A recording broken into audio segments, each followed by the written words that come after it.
전도서가 계속이 되고 있어요. 8장에서부터는 전도자가 어떤 얘기를 하기 시작하냐 하면 우리 인생 가운데 자기가 도저히 이해하고 납득할 수 없는 인생의 미스테리들을 얘기합니다. 왜 선한 사람이 고난을 받아야 하고 악한 사람이 번영을 누려야 하는가? 실제로 우리가 가지고 있는 질문이기도 하죠. 그 질문에 대해서 전도자 자신도 많이 고민을 했고 답을 내려고 했지만 결국은 답을 내리지 못해요. 그래서 8장 제일 마지막에 전도자가 그 큰 이슈에 대한 답을 내리는데 그 답은 이것입니다. 사람들은 알 수 없고 그 모든 것이 하나님의 손 안에 있다라는 것입니다. 어떻게 보면 우리 신앙생활의 결론이 될지도 모르겠습니다. 오늘 9장 말씀을 시작하면서 전도자는 또 하나의 미스테리에 대해서 얘기를 하고 시작하는데요.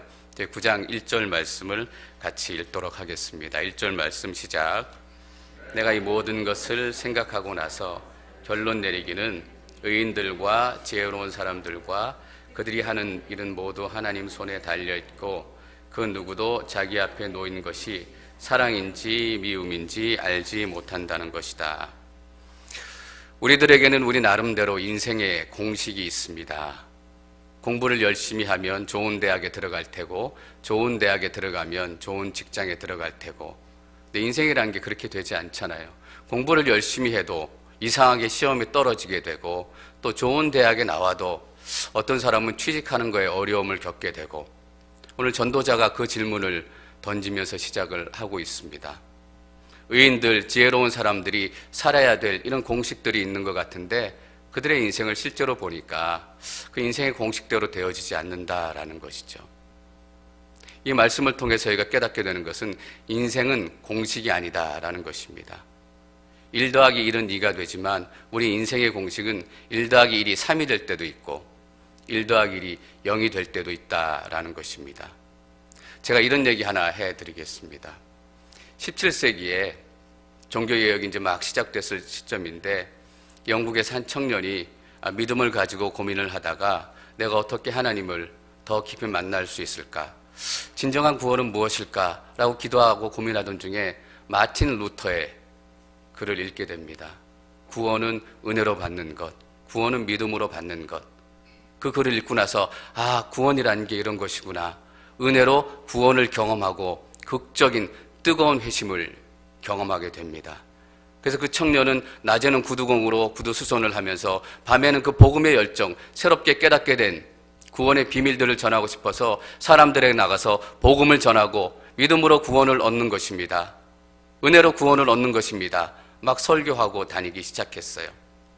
목사도 아니었고 아무 직분도 없었지만 하나님이 주신 그 복음의 열정이 너무나 가슴에 타올랐기 때문에 그래서 열심히 복음을 전하고 다녔는데 갑자기 영국의 정국이 경색이 되면서 종교적인 자유도 많이 탄압이 되기 시작했다라는 거예요. 그래서 이 청년은 나라의 허가 없이 설교를 하고 다녔다는 죄목으로 왜 중세시대에는 종교적인 재판, 종교적인 죄가 가장 무거운 죄잖아요. 12년 동안 감옥살이를 하게 됩니다. 그에게는 4명의 자녀가 있었고 아내가 있었습니다. 12년 동안 감옥살이를 하면서 병을 얻고 절망 가운데 있는데 그 아내는 아이들을 4명의 아이들을 먹여 살리기 위해서 또 남편을 돌보기 위해서 구두끈을 만들어서 팔기도 하고 노동을 하기도 하고 그래서 남편이 옥바라지하고 자녀들을 먹이고 입히고 그 청년은 감옥에서 절망 가운데 하나님께 이렇게 소리치는 거예요. 하나님, 내가 이 상황 가운데서 무엇을 할 수 있겠습니까? 내가 복음 하나 붙들고 나갔는데 이렇게 묶여서 이렇게 병든 몸으로 내 가족 하나 제대로 돌보지 못하고 내가 무엇을 할 수 있겠습니까? 그 감옥 가운데서 절규하기 시작하는 거예요. 근데 그때 하나님께서 그 청년의 마음 가운데 한 가지 메시지와 소망을 주셨습니다. 그것을 글로 쓰라라는 것입니다. 그래서 청년은 자기의 믿음의 여정, 믿음의 어려움 그것들을 소설로 써가지고 한 크리스찬이 믿음을 향해 가는 순례자의 일정을 대서사시로 쓰기 시작했습니다. 여러분, 이 청년이 여러분이 잘 아시는 존 버년입니다. 그리고 이 책이 성경 다음으로 많이 읽혔다는 철로 역정입니다. 오늘 말씀에 보면 모두 하나님의 손안에 달려있고 그 누구도 자기 앞에 놓인 것이 사랑인지 미움인지 알지 못한다. 내 삶 가운데 있는 것이 하나님의 사랑인지 하나님의 미움인지조차 알 수 없는 그런 극단적인 상황 가운데서 하나님의 놀라운 역사가 시작이 된 것이죠. 그래서 전대미문의 모든 문학가들과 모든 크리스찬들이 그거를 읽고 회심하고 위로를 얻고 수백 년 동안 격려를 얻게 됐던 놀라운 걸작품이 탄생하게 되는 것입니다. 고난을 통해서 하나님의 역사가 나타나게 되는 것입니다. 이것이 또한 우리가 가지고 있는 한편의 영적인 공식입니다. 그런데 우리가 여기서 생각해야 될 것은 이것도 우리가 가지고 있는 공식이 될 수 있다는 것입니다. 모든 크리스찬들이 감옥에 가야만 하느냐? 모든 크리스찬들이 그렇게 고난을 받아야 하느냐? 그래야만 하나님의 역사가 이루어지느냐? 그것도 아니다라는 얘기입니다. 어떤 사람은 그냥 세상에 있는 사람들이 저 사람 성공했다, 저 사람 출세했다, 저 사람 형통했다 라고 부유한 삶, 성공한 삶을 통해서 하나님의 역사를 증거하고 하나님의 놀라우심을 세상에 전하기도 한다라는 것입니다. 여러분, 인생은 공식이 아니고 영적인 현실은 공식이 아닙니다. 그 모든 것들이 하나님 손에 달려 있는 것입니다. 하나님 마음대로죠. 여러분, 우리 인생이 하나님 마음대로고 하나님 손에 달려 있다는 것이 얼마나 감사한 일인지 생각해 보셨습니까? 우리 인생이 우리 손에 달려 있고 우리 마음대로라면 잘해야, 운이 좋아야 두 번에 한 번 성공하겠죠. 그렇죠? 하나님 손에 달려 있고 하나님 마음대로니까 우리 인생은 실패할 염려가 없다라는 것입니다. 우리 인생은 결국 쓰러지는 인생이 아니라 회복되어지고 일어나는 인생이 된다라는 것입니다. 여러분, 하나님 마음대로라고 속상해하지 마십시오. 그거보다 안전한 곳이 어디 있습니까? 하나님보다 안전한 곳이 있다면 당장 거기로 가십시오. 그런데 우리가 하나님 손에 붙들린 인생이고 하나님 손 안에 있는 인생이고 하나님 마음대로 하는 인생, 하나님, 제 인생 제발 하나님 마음대로 좀 해주십시오. 우리가 이렇게 기도해야 되지 않겠습니까? 영적인 공식은 더 이상 존재하지 않습니다. 그래서 어떤 분들은 큐티를 해야 된다 막 강조하기도 하고, 어떤 분들은 철야를 해야 된다 강조하기도 하고. 아니에요. 영적인 공식이 하나님을 만들어주는 것이 아니라 하나님과의 만남, 하나님과의 어떤 관계가 맺어지느냐가 우리의 인생을 빚어주는 것입니다. 전도자가 물론 말씀 가운데서 이런 결론을 내리진 않지만 우리가 행간 가운데서 전도자가 어떤 얘기를 하고 싶은지 우리가 알 수 있습니다. 하나님 손에 붙들린 인생이 되십시오. 하나님 마음대로 하시는 인생이 되십시오. 저희 계속해서 2절 말씀 읽도록 하겠습니다. 2절 시작. 의인이나 악인이나 선한 사람이나 나쁜 사람이나 정결한 사람이나 부정한 사람이나 희생제물을 드리는 사람이나 드리지 않는 사람이나 다 마찬가지다. 선한 사람도 똑같고 나쁜 사람도 똑같고 맹세하는 사람도 똑같고 두려운 마음에 맹세하지 못하는 사람도 똑같다. 인생에 미스테리가 있는데 여러 가지 미스테리를 다 제하고 확실한 것이 하나 있다라고 전도자가 얘기합니다. 확실한 것 하나, 모든 사람이 죽는다라는 것입니다. 그래서 모든 사람이 이 확실한 사실을 인정할 수밖에 없다라는 것이죠. 착한 사람도 죽고 나쁜 사람도 죽고 40일 금식한 사람도 죽고 교회 안 나오는 사람도 죽고 건강한 사람도 죽고 아픈 사람도 결국 죽고 예수님이 살리셨던 나사로도 결국 죽었지요. 모든 사람이 다 죽어야 하는 운명 가운데 있는 것이고 어떻게 살았느냐가 어떻게 죽느냐, 언제 죽느냐를 결정하지 않는다라는 것입니다.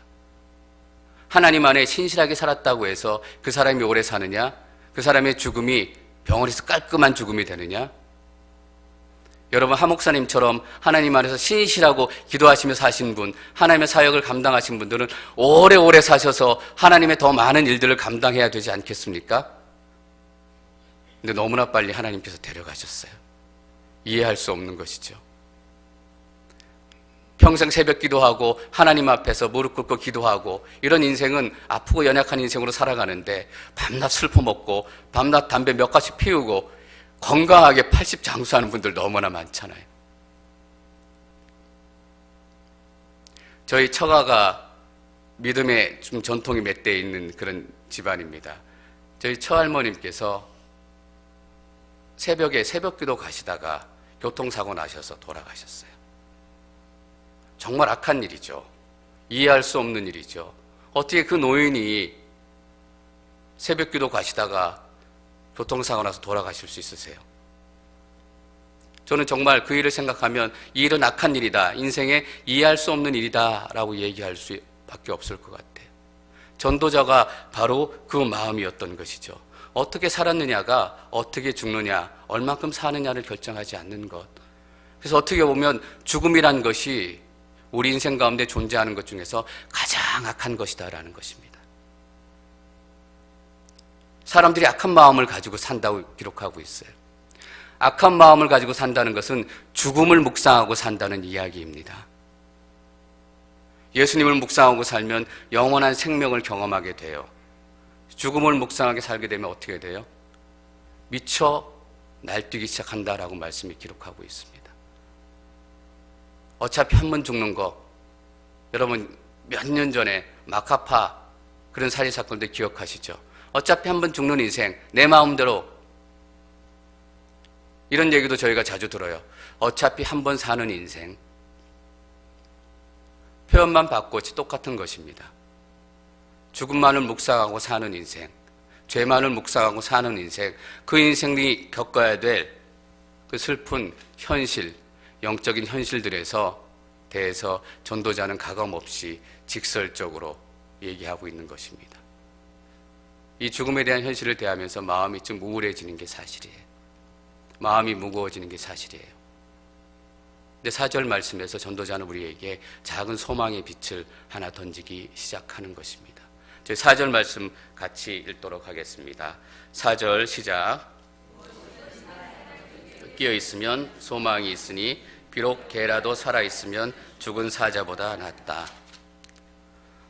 어쨌든 살아있어야 된다라는 얘기예요. 배고파도 가난해도 슬퍼도 힘들어도 살아있어야 그 인생 가운데 무엇인가 일어날 수 있다라는 얘기예요. 여러분 아세요? 한국의 자살률이 OECD 국가 중에서 제일 높은데 가장 큰 자살 원인이 빈곤 때문이에요. 배고픔 때문이에요. 너무나 안타까운 현실이죠. 선진국을 바라보고 선진국 대열에 들어섰다는 대한민국이 자살 원인의 첫 번째 이유가 배고픔이에요. 그래도 살아야 한다는 거예요.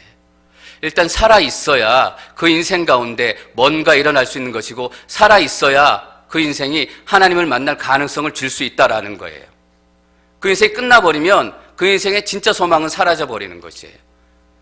그래서 우리가 선교하고 복음을 전하고 어려운 사람을 돌 때 물론 먹을 것도 주고 어려움의 삶의 궁핍도 해결해 줘야 되지만 궁극적으로 그들이 필요로 하는 것이 무엇인가라는 것을 생각해야 되는 것이에요. 우리 교회는 긍휼 사역을 해야 돼요. 어려운 사람들을 도와야 돼요. 홈리스들을 먹여야 돼요.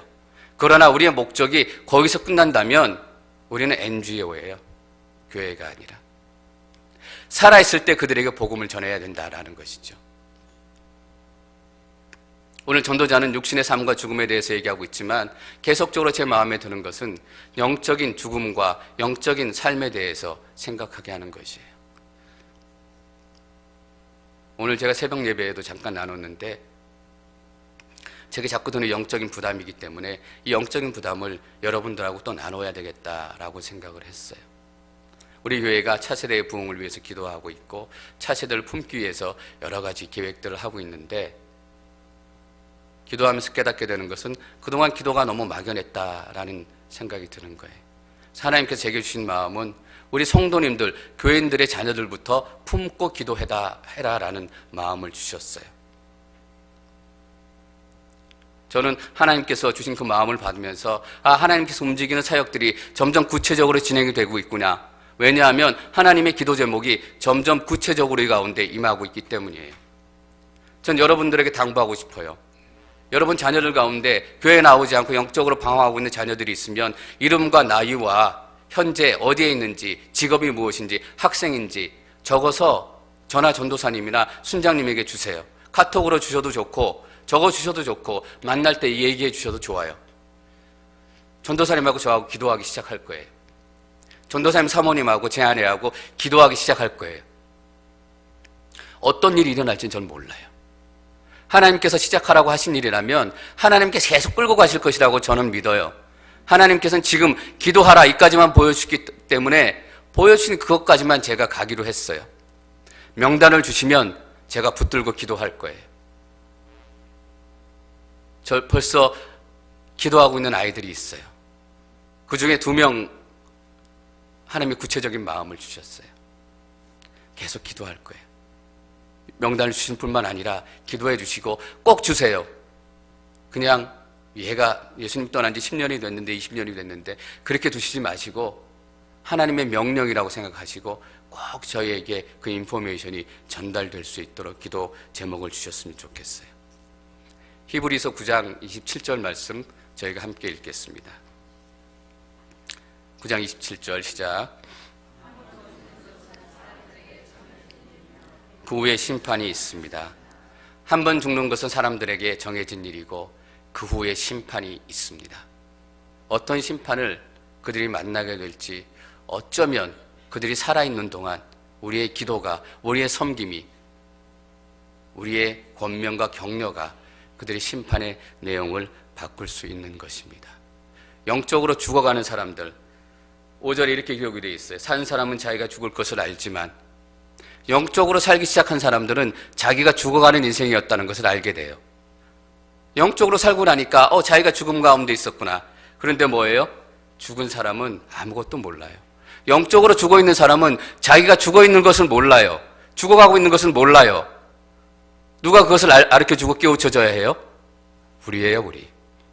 당신이 죽어가고 있습니다.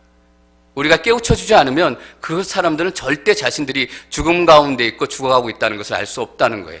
죽어가고 있는 사람들은 자기가 어떤 형편인지 아무것도 모른다라고는 말씀에 기록하고 있습니다. 우리에게 주신 하나님의 도전의 말씀이라고 생각해요. 우리 앵커리지 온누리 교회에 주시는 하나님의 도전의 말씀이에요. 여러분 함께 이 사역에 동참해 주시고 함께 기도해 주시기를 부탁을 드리겠습니다. 저희 7절, 8절 말씀 같이 읽겠습니다. 시작. 즐거운 마음으로 내 포도주를 마셔라. 하나님이 내 일을 기쁘게 받으셨으니 말이다. 너는 항상 흰옷을 입고 머리에는 기름을 발라라. 우리 인생에 큰 도전이 왔을 때, 큰 어려움이 왔을 때, 또 죽음이라는 불편한 진실 앞에 섰을 때 우리가 이것들을 극복할 수 있는 영적인 방법이 2가지 있어요. 하나는 뭐냐면 하나님의 약속의 말씀을 붙드는 거예요. 하나님께서 내 삶을 반드시 회복시키시고 하나님께서 내 삶을 주장하시고 내 인생이 하나님 손에 달렸다라는 것이에요. 지금은 아무것도 보이지 않지만, 지금은 구름 한 점 보이지 않지만 내 인생 가운데 하나님께서 폭포수와 같은, 폭풍우와 같은 은혜의 때가 임하게 될 것이라는 하나님의 약속을 붙드는 것이에요. 저 예레미야 29장 11절 말씀 함께 읽겠습니다. 시작. 갖고 있는 계획들을 내가 알고 있으니 그것은 평안을 위한 계획이지 재앙을 위한 것이 아니며 너희에게 미래와 소망을 주기 위한 것이다. 이렇게 은혜가 되는 약속의 말씀이 있는지 오랜만에 제가 깨달았다니까요. 너희를 향한 나의 생각은 내가 아나니 재앙이 아니라 곧 평안이요 너희 장래의 소망을 주려는 생각이라. 여러분 인생 가운데 벌어진 그 모든 일들은 재수 없거나 재앙이 아닙니다. 하나님께서 여러분 가운데 평안을 주시고 소망을 주시기 위해서 하나님의 역사로 나타난 것입니다. 그 약속의 말씀을 붙드는 거예요. 죽음이 우리 앞을 가로막았을 때, 인생의 장애물이 우리 앞을 가로막았을 때 우리 삶 가운데 허락하신 하나님의 계획이 무엇인가? 재앙이 아니라 평안이요 우리 미래에 소망을 주시려는 하나님의 생각이라는 거예요. 하나님의 생각, 우리의 생각이 아니라. 하나님의 생각이 변해요? 하나님의 생각이 짧아요? 하나님의 생각이 이루어지지 않아요? 하나님의 생각이라는 거예요, 여러분. 그 약속의 말씀을 붙들고 우리의 역경을 이겨내는 거예요.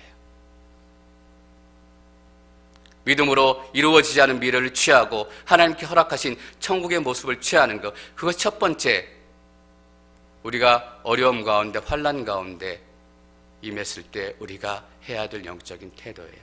두 번째는 무엇일까요? 하나님께서 우리 삶 가운데 이미 주신 은혜를 확인하는 것이에요. 내 삶 가운데 기쁨으로 먹을 것이 있고 내 삶 가운데 즐거움으로 마실 것이 있다면 이미 내 삶 가운데 하나님의 은혜가 존재한다는 증거가 아니겠어요? 그리고 여기 앵커리지는 LA 쪽보다 경기 이 플럭추에이션이 덜 하잖아요.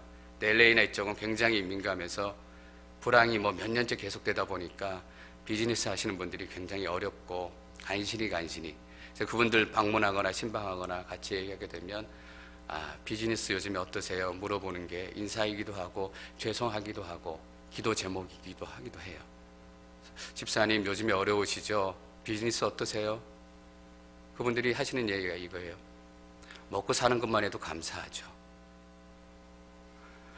내 삶 가운데 기쁨으로 먹을 게 있다면, 내 삶 가운데 즐거움으로 마실 게 있다면 이미 하나님의 은혜가 내 삶 가운데 풍성히 임하고 있다는 증거가 아니겠어요? 오늘 저희 공동체에서 가장 연세가 많으신 김인순 권사님이 오늘 못 나오셨잖아요. 김인순 권사님이 저한테 매번 만날 때마다 부탁하시는 기도 제목, 목사님 제가 무릎도 안 좋고 건강이 안 좋은데 꼭 성전에 와서 예배 드릴 수 있도록 기도해 주세요. 저는 그 기도 제목이 얼마나 감사하고 얼마나 소중한 기도 제목인지 아침마다 기도해요. 하나님, 권사님의 무릎을 지켜주시고 권사님 이 땅의 소명이 다할 때까지 이 전에서 예배 드리다가 하나님 곁으로 갈 수 있도록 도와주세요. 평생을 믿음으로 사신 80세 넘으신 한 권사님의 그 간절한 기도 제목, 성전에 와서 예배 드릴 수 있도록 해주세요. 우리는 그 기도하지 않아도 다 이전에 와서 예배할 수 있는 사람들이에요. 얼마나 놀라운 하나님의 축복이 우리 가운데.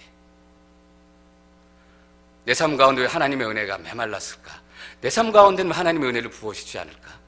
더 이상 우리는 이런 얘기 하지 말아야 돼요. 받은 복을 세어보십시오. 크신 복을 우리가 알게 될 것입니다. 8절에 이렇게 기록해 너는 항상 흰옷을 입고 머리에는 기름을 발라라.